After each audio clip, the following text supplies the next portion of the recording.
Revolt of 1857। Hello hi नमस्ते, welcome back to my channel again. और आप सभी का बहुत बहुत स्वागत है मेरे यूट्यूब चैनल साइको सूत्रा पर। और आज मैं आपके लिए लाई हूँ बहुत ही important lecture of Indian modern history. So आज हम पढ़ने वाले हैं द रिवोल्ट ऑफ 1857। ठीक है। उस दौरान देखिए, जब ये रिवोल्ट हुआ था तब उसका ये मैप है। आप देख सकते हैं states in rebellion, states at royal British, ठीक है, अवध। देखिए, तो हम स्टार्ट करते हैं हमारा रिवोल्ट ऑफ 57। इसके बारे में अगर मैं थोड़ी सी बात करूँ तो as we have been there was a huge expansion of the British power in the India since battle of Plassey 1757। The British expansionist policies and economic exploitation and administrative innovations over the years had adversely affected the positions of all rulers of Indian states, sepoys and zamindars, peasants, traders, artisans, pandits and Maulvis, etc. ठीक है, right? The shimmering discontent burst in the form of a violent storm in 1857 which shook a British Empire in India to its very foundation। ठीक है, इसके causes हम आगे पढ़ेंगे। सो revolt of 1857 आखिरकार है क्या, है ना। जैसे कि हम जानते हैं कि बहुत ही ज़्यादा एक्सपेंशन 1757 तक बहुत ही ज़्यादा एक्सपेंशन हो चुका था, खास करके बैटल ऑफ प्लासी के बाद ब्रिटिश पावर बहुत ही फैल चुकी थी, बहुत ही ह्यूज एक्सपेंशन था ब्रिटिश पावर का इंडिया में आफ्टर जैसे ही उन्होंने बैटल ऑफ प्लासी जीती थी। ठीक है, ब्रिटिश ने कैसे एक्सपेंशन किया था, अपनी पॉलिसीज़ बढ़ाई थी, ठीक है, इकोनॉमी को एक्सप्लॉइट करना चालू कर दिया था। एडमिनिस्ट्रेशन जो थी उसको भी ख़राब करना और उसको भी एक्सप्लॉइट करप्ट करना चालू हो गया था। ठीक है, जो कि बहुत ही जो पोजीशन थी, जो पीपल की, इंडियन रूलर की जो पोजीशन थी, स्टेट्स, ज़मींदार, पीजेंट्स, ट्रेडर्स, आर्टिशन, पंडित, इन सबको बहुत ही दिक्कत हो रही थी। मौलवीज, इनकी इकोनॉमिकली एडमिनिस्ट्रेटली मतलब पॉलिसीज़ को बहुत ही नुकसान पहुंच रहा था। इनको खुद के सम्मान और रहने खाने के लिए लाइक बहुत ही स्ट्रगल करना पड़ रहा था। तो इतना एक्सपेंशन बहुत हुआ था, लेकिन पता ही है ब्रिटिश लोग कैसे थे, है ना। The Shimron discontent burst in the form of violent. ये जितना भी जुल्म हो रहा था वो एक ही जगह बस जमा हो रहा था। और होता है ना कि जब आप अगर किसी में पानी ओवरफ्लो हो जाए, पूरा भर जाए, तो ओवरफ्लो के या तो वो बॉटल फटेगी प्रेशर से, या लाइक अ वॉल्केनो। वॉल्केनो कैसा निकलता है, जब अंदर लावा भर जाता है तब वो बाहर फूट जाता है, तब वॉल्केनो निकलता है। सो वैसे ही burst in the form of violent storm in 1857 में जो वॉर हुआ था, which shook the British empire in India to its very foundations. Economic cause अगर हम देखें, इकोनॉमिक कॉज क्या थे, सबसे पहले देखते हैं पीजेंट्स में ये कैसे इफेक्ट हुए। अगर हम पीजेंट्स की बात करें तो the new and the highly unpopular revenue settlement resulted in the heavy taxations improvised by a heavy taxation. The peasants resorted to loans from the money lenders, traders, right. These money lenders and the traders emerged as the new landlords while peasants become the landless। जो कि new और highly unpopular जो settlement हो रहा था, जो revenue settlement था, वो उन्होंने बहुत ज़्यादा हैवी टैक्स लगाने लग गए, जिससे जो पीजेंट थे वो ज़्यादा टैक्स, और क्योंकि मनी ही नहीं था तो वो टैक्स पे नहीं कर पा रहे थे, वो लोन दे के अपना खुद का ही टैक्स पे कर रहे थे। सोचिए कहाँ जाएगा गरीब इंसान, है ना। और ऐसे ही करते करते जो जिनसे वो ट्रेडर्स या जो भी मनी लेंडर थे वो लैंडलॉर्ड्स बन जा रहे थे, और जो खुद की ज़मीन पे जो टैक्स कहते चुका रहे थे, खुद का ही दूसरों से लोन लेके और वो लैंडलेस होते जा रहे थे। ठीक है, the money lenders and the traders emerge as the new landlords while peasants became landless. Artisans की बात करते हैं, कलाकारों की। British policy discouraged the Indian handicrafts and promoted British good. The highly skilled Indian craftsmen were forced to look for the alternative source of the employment that hardly existed. Okay, the British policy discourage किया, जो भी British policy थी उन्होंने discourage किया Indian handicraft को, कि आप जो भी इंडियन हैंडीक्राफ्ट है और जो आर्टिशंस है, जो आर्टिस्ट है, उनको बोला कि आप दूसरा अल्टरनेटिव, आप दूसरे जॉब कीजिए, क्योंकि यहाँ पे जो गुड्स बनेंगे और बिकेंगे वो सिर्फ होंगे फॉरेन गुड्स। ठीक है, अब देखते हैं ज़मींदार को क्या सहना पड़ा। The zamindars the traditional landed aristocracy often saw their land rights certified with the frequency used to a queue warranto by the administration. This resulted as a loss of status for them in the village. जमींदार की बात नहीं हो रही थी और जो fortified और जो एडमिनिस्ट्रेशन था वो भी कम पड़ रहा था, तो इनको भी बहुत ज़्यादा लॉस सहने पड़ रहे थे, ठीक है। अब देखते हैं the Indian traders and mercantile class. The British imposed high tariff duties, उन्होंने बहुत ही ज़्यादा हाई रेट पे हाई टैरिफ ड्यूटीज़ लगा दी। जो भी इंडियन मेड गुड्स थे, ज़्यादा टैक्स और ज़्यादा लाइक बनने में जो भी हाई टैरिफ था वो अप्लाई कर दिया कि इंडिया में जो भी चीज़ें बन रही है उस पर हाई टैरिफ लगा दो। और सेम टाइम पे जो ब्रिटिश पे इम्पोर्ट हो रही थी ना गुड्स, उसको बहुत ही अट्रैक्ट कर दिया, क्योंकि जो बाहर से चीज़ें आ रही है वो सस्ती है तो लोग वो खरीदेंगे, और जो इंडिया में वो बन रहे हैं उनको वो लोग ज़्यादा पैसे का बेचते थे। मतलब वो हाई रेट्स, बाहर वाला जो उनके थे वो लो रेट्स, तो इंसान तो जो भी इंसान है, जो भी पीपल है, वो तो कम रेट के सामान ही लेंगे ना। सो ये थी इनकी कुछ strategies. British refuse to impose protective duties against the machine made good from the Britain simply killed Indian manufacture, ठीक है।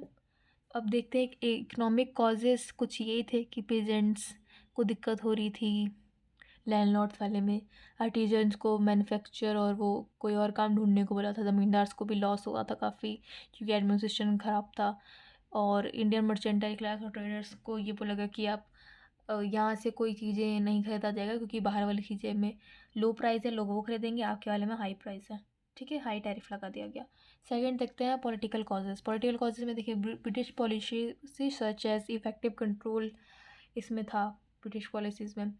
सब्सिडरी अलाइंस था, सब्सिडरी अलाइंस के ऊपर मैं एक सेपरेट वीडियो बनाऊंगी, ठीक है, तब समझाऊंगी। डॉक्ट्रिन ऑफ लैब्स बहुत ही इंपॉर्टेंट है, इसको मैं जरूर डिस्कस करना चाहूँगी, क्वेश्चंस पे आता है इस पर। It was introduce by the Dalhousie, ठीक है, डलहौजी के द्वारा ये इंट्रोड्यूस हुआ था।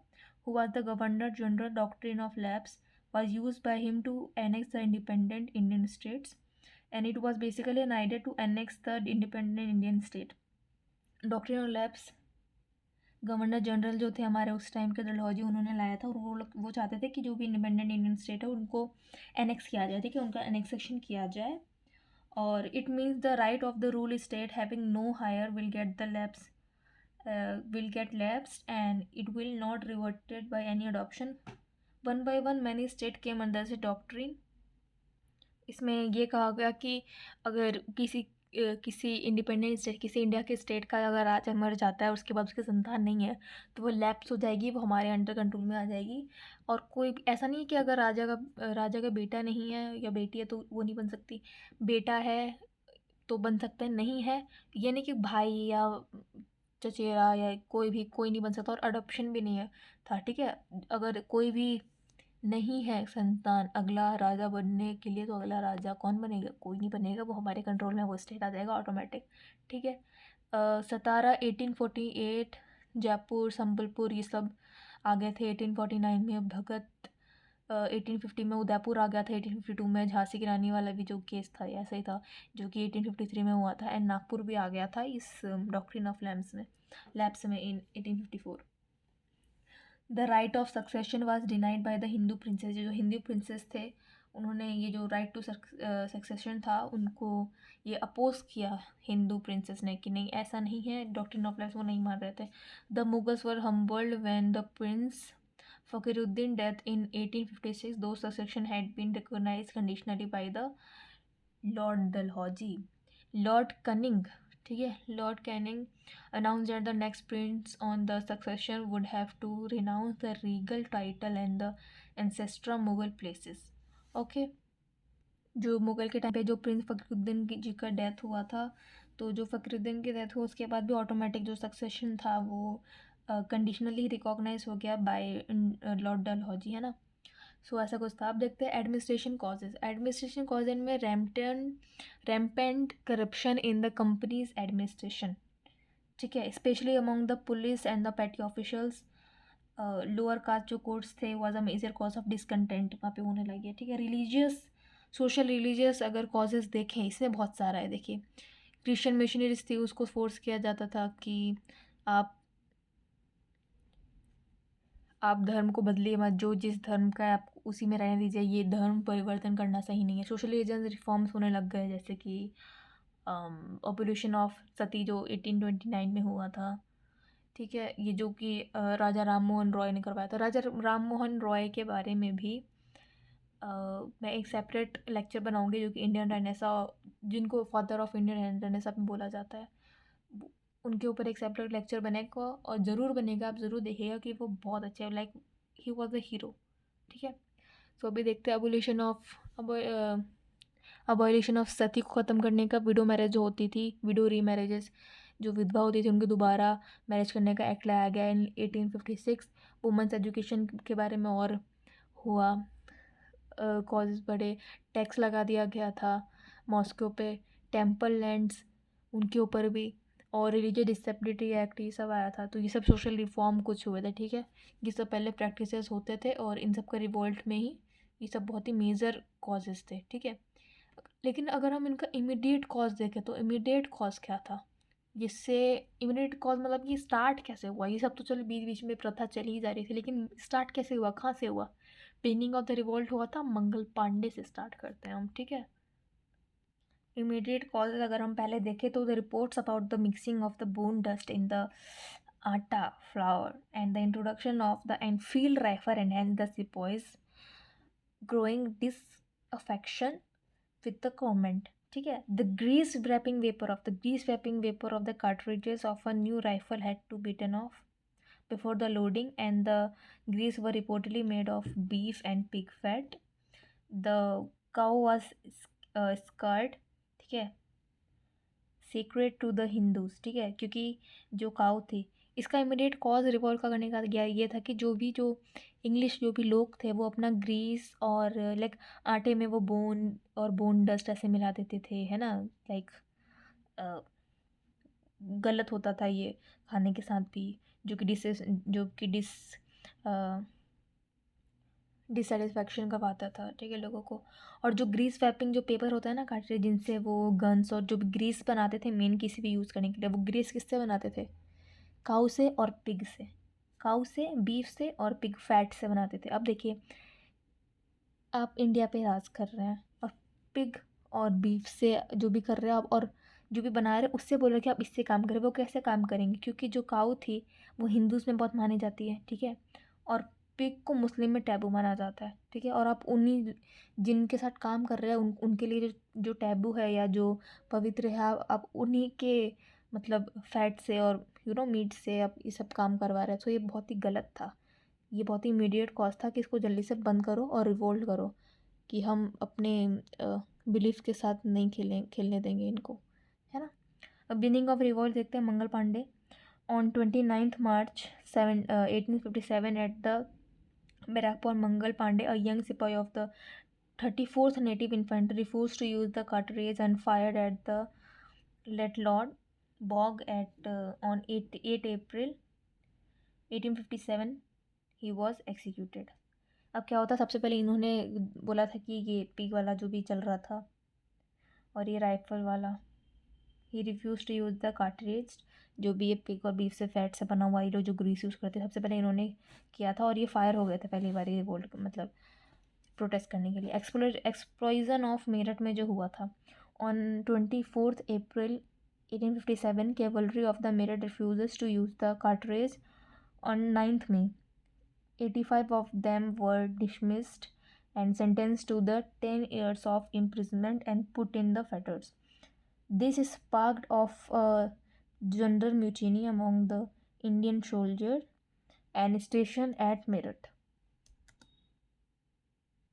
जब यहाँ पे हुआ, जब कैवलरी ऑफ मेरठ ने रिफ्यूज़ किया, देखो मंगल पांडे का रिफ्यूज़ किया तो उनको फायर करवा दिया, और जब मेरठ में इसका विरोध हुआ कार्ट्रिज का, जो भी है जो बीफ और पिग फैट से बनाते थे, जब इन्होंने रिवॉल्ट किया, इन्होंने जब प्रोटेस्ट किया, रिफ्यूज़ किया यूज़ करने के लिए, तब इनको 10 साल की जेल कर दी, ठीक है। अब देखते हैं Bahadur Shah Zafar as the symbolic head, ठीक है। अब बहादुर शाह जफ़र के बारे में थोड़ा सा पढ़े, तो sepoys raise at the Delhi on 11th of May 1857 and made Bahadur Shah the leader of revolt. Bahadur Shah, after the initial vacillation, wrote letter to the all chief and rulers of India, urging them to organize a confederacy of Indian states to fight and replace the British regime. Bahadur Shah Jawahar ने बोला कि एक कॉन्फिडेंसी बनाते हैं Indian state की, सब आके मिलो और हम इसको ब्रिटिश जो है इसको रिप्लेस करते हैं, इसको हटाते हैं, आज़ादी पाते हैं, ठीक है, ये रिवॉल्ट करो. The entire Bengal army soon rose in the revolt which spread quickly. Awadh, Rohilkhand, Doab, Bundelkhand और इंडिया, ठीक है, जितने भी इंडियन जगह हैं, प्लेसेस है, स्टेट है. Larger part of the Bihar and east Punjab shook off British authority. इन सब ने भी बहुत प्रोटेस्ट किया और पूरा बंगाल आर्मी तो पहले ही मतलब स्टून रोज बहुत ही जल्दी जाग गया कि हाँ ये रिवॉल्ट तो करना है, और रिवॉल्ट पहले ये रिवॉल्ट हो रहा है, चल रहा है, ये पहले फैलाना है सबको, ठीक है. अब जब सिविलियंस ने ज्वाइन किया, ये देखिए, the revolt of the sepoys was accompanied by the rebellion of civil population popularly in the north western में हुआ. नॉर्थ वेस्टर्न मतलब ये राजस्थान, पंजाब और north side, north western province and Awadh में, ठीक है.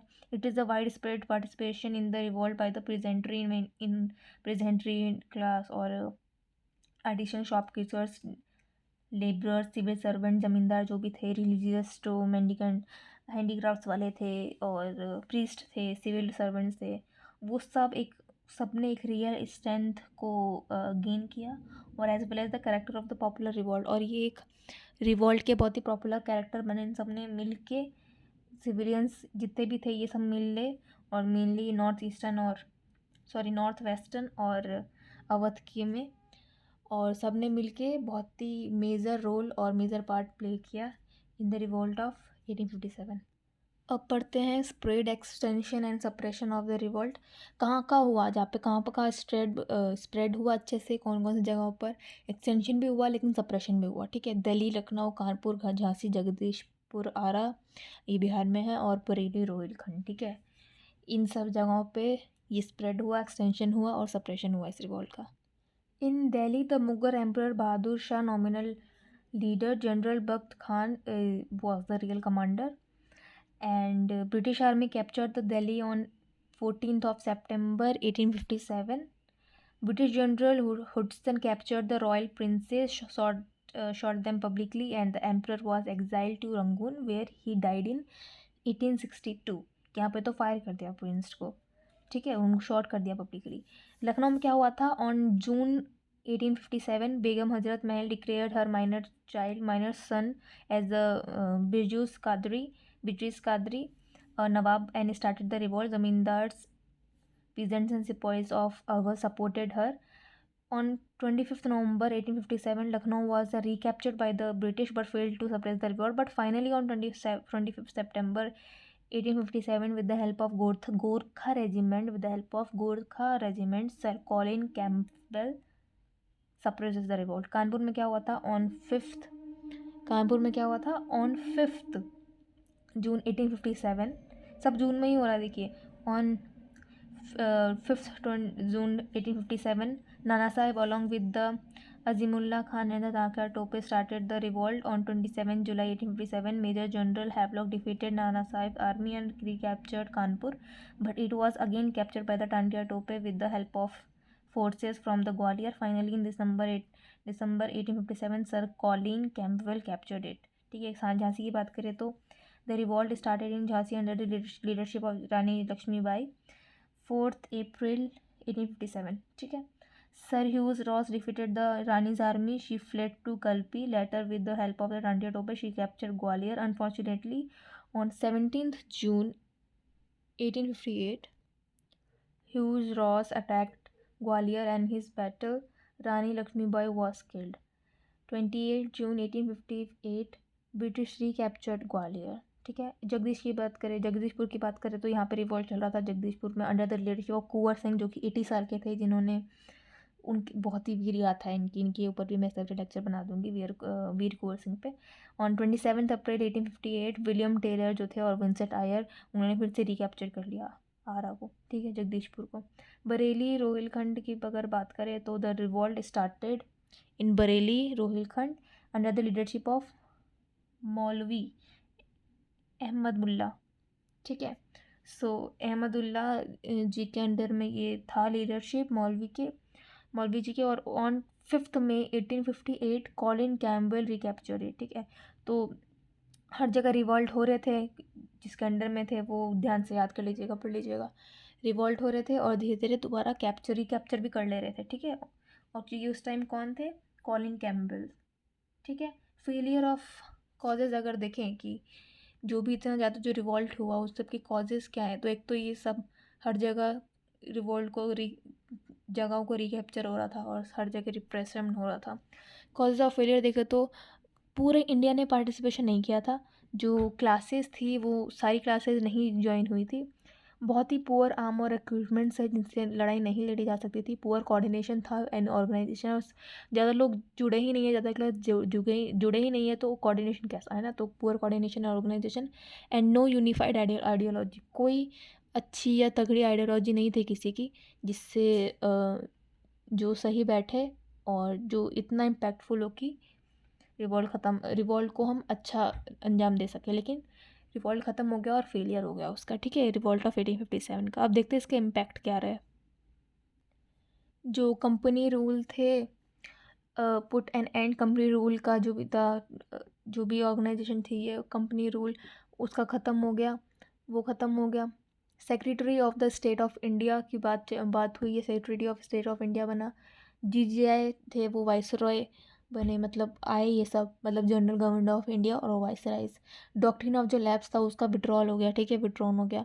डिवाइड एंड रूल, ठीक है, और increase the white shoulder in army, ये सब हो। डिवाइड एंड रूल आ गया, डॉक्ट्रिन ऑफ लैब्स और increase of white shoulders in army, मतलब उन्हीं के लोग थे उनके आर्मी में, ठीक है। तो ये सब इम्पैक्ट पड़ा इस रिवॉल्ट का। अब देखिए ये जो मैंने बताया, जो भी पढ़ा, जो भी पता है, ये सब सेम है, बस लिखा गया है, ठीक है। ये बुकिश भाषा में है, तो आप स्क्रीनशॉट ले लीजिए, इसको बस एक बार रीड आउट कर लीजिए, आपको समझ में आ जाएगा। पॉलिटिकल, एडमिनिस्ट्रेटिव, इकोनॉमिक,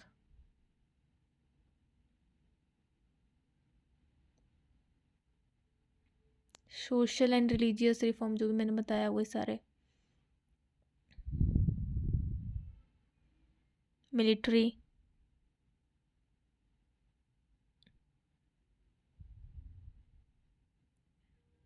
ये देखिए नेचर ऑफ रिवॉल्ट क्या रहा, है ना, किस किस ने क्या क्या कहा, कैसे कैसे। The conspiration of Hindus and Muslim against the British rule, किसने कहा, किसने कहा क्रिश्चियन, किसने कहा religious war against the Christians, ठीक है। सब लोगों ने अलग अलग चीज़ें कही। स्क्रीनशॉट ले लीजिए बस आप, एक बार मैं धीरे धीरे स्क्रॉल कर रही हूँ, आप इसको रीड करते जाइएगा। ये देखिए कि उन्होंने क्या क्या कहा है। कॉजेज एंड फेलियर मैंने पढ़ा ही दिया, ठीक है। So this was the all about revolt of 1857।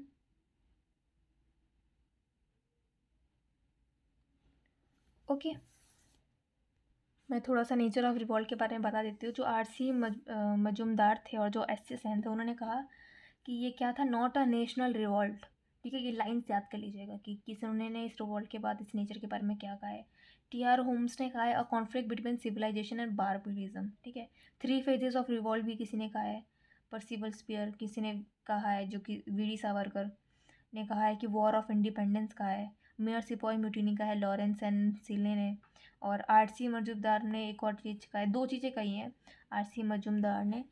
Either first nor national war of independence, either first, sorry, neither first nor national war of independence, neither first nor national war of independence, याद हो गया। दूसरा क्या है, not an organise national reward, तभी तो इसका failure हुआ ना, तभी तो ये फेलियर हुआ इसका नेशनल रिवॉल्ट, जो भी ये रिवॉल्ट था, रिवॉल्ट ऑफ 1857, ठीक है। सो ये नेचर ऑफ रिवॉल्ट याद कर लीजिए, और जो भी मैंने नोट्स बताए हैं एक बार ये नोट्स पढ़ लीजिएगा आप। और thank you so much for watching. ये था lecture on revolt of 1857 of the series of modern Indian history. Okay, so I hope आपको पसंद आया होगा ये लेक्चर। अगर आपको पसंद आया है, please do like, comment and share. And if you are watching till now, अगर आप अभी तक बने हुए हैं, so thank you so much for watching, it's means a lot. Thank you, see you in the next lecture, bye.